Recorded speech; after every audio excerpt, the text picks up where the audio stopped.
principal objectif du Port Chaud, c'est de réunir l'ensemble de la filière une fois par année et de voir l'avenir, quels sont les défis, quels sont les enjeux pour l'industrie. En même temps, ça réunit l'ensemble de la filière, en partant du détaillant qui fabrique des équipements pour les fermes et aux fabricants de la moulée, aux détaillants.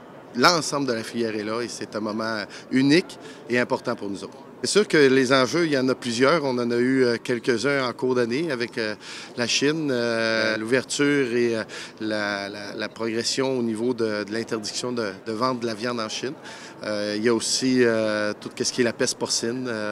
Il y a différents enjeux qu'on voit, qu'on essaye de se prémunir. Il y en a d'autres qu'il faut prévoir. Alors, c'est important pour nous autres d'avoir des conférenciers, justement, chevronnés qui viennent nous interpeller pour ça, pour être proactifs pour les prochaines années.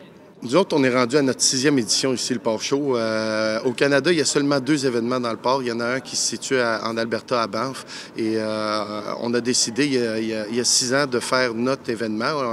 Le Québec est le producteur de porc au Canada, principalement au niveau de production et aussi au niveau de transformation. Alors, c'est sûr que pour nous autres, c'était un choix logique de faire un événement tel quel au Québec, qui soit bilingue aussi, qui puisse accommoder autant toute la planète. Et c'est ça qu'on voit depuis 6 ans. On est en nette progression. À chaque année, on n'arrête pas d'augmenter le nombre d'inscriptions. Et c'est un événement qui aussi au niveau des exposants. On a plusieurs exposants. On a commencé avec une quinzaine d'exposants. On est rendu avec tout près d'une centaine, au-dessus de 100. Là. Alors, c'est sûr que c'est extrêmement encourageant pour nous autres. Et dans l'avenir, c'est quelque chose qu'on ne laissera pas tomber.